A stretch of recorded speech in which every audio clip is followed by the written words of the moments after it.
lose some of the cash that they've actually put in from a funded status standpoint. So it's pretty complex. One of our major concerns is to protect our accounts against risk. It was then that corporations found a new loophole in the Internal Revenue Code. What essentially happens is that the 401k comes in the late 70s, early 80s. It starts as a corporate tax dodge. The 401k program started as a corporate tax dodge. Almost like writing off a car, right? Not that it's a bad thing to have a tax write-off, dodge, loophole, or whatever, but just think about that. Your retirement savings started off as a corporate tax dodge.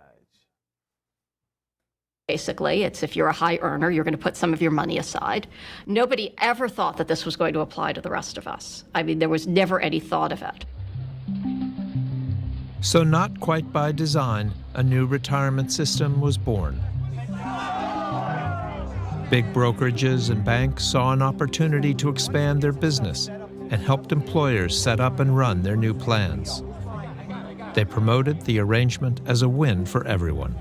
From the individual perspective, the 401k actually opened up the opportunity to save for retirement for many individuals who worked for businesses that didn't have a pension. And it also allowed them to have a portable, vested amount of money that they could take with them as Americans started changing jobs more frequently. It's as simple, though, isn't it, as the businesses decided to get out of the business of providing pensions and shift the burden to employees. I would express that more as a sharing of the responsibility for retirement between employers and employees. You share it. But as he just said, businesses used to provide pensions for those who work for them. So that way you knew when you worked for a company, by the time you quit, you was going to have, if you decided to give your life to that company, you were going to be guaranteed some bread. Whereas now it's like they might match the funds. It's 401k plans.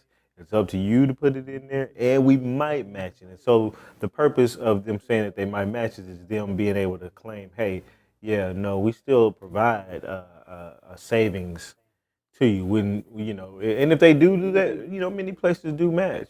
But if they don't match, it's almost like they're just giving you an account to put your money in and to play the stock market with. But while some employers contribute to employees' 401k plans, all of the risks fall on the individual. 401k plans really place the burden on the individual participant to have an adequate retirement. And the vast majority of ordinary people don't know how to do that. It's a very complex task. We wanted them to be able to figure out how much they needed to save for retirement, how to invest that money, and then once they had a lump sum, once they retired, how to withdraw the money so they didn't outlive their assets. So that's 3 different risks. How to put it in there without having so much, how to invest it without getting some of it taken from you in a loss, and how can you pull it out without taking so many penalties. And I remember this, like nobody really explained 401ks to me when I was in call center jobs in my early mid-20s. You know, nobody explains these things. They just kind of give you a quick, so what do I select here? You know, it's like you're on the screen selecting your yearly benefits, whatever they call it, open enrollment or whatever. And then now in there you're supposed to quickly, you know, make your decisions. And they usually may give you somebody to kind of help you with it, but they just giving you bullet points. Everybody's just throwing out bullet points. Bullet points is enough to get you to do anything. Damn, they're signing your life away to a bullet point. What is this? What does this do? Oh, well, it just does this, this, and that. That's all you need to worry about. No, I need to see the actual full layout of this shit. Don't just tell me a couple of things and I'm like, oh, okay, well, I guess I do like, you know, my money growing. Let me just click this. Picking and choosing the right investments requires very careful handling. Enter the mutual fund industry. people in the mutual fund industry realized that there was a huge opportunity here, right? I mean, not only could they sell their mutual funds, directly to investors, but they could make the mutual funds the very foundation of the 401k plans. In 1981, nobody knew what a 401k was. By 1989, it's in the lexicon, it's being written about, it's being talked about.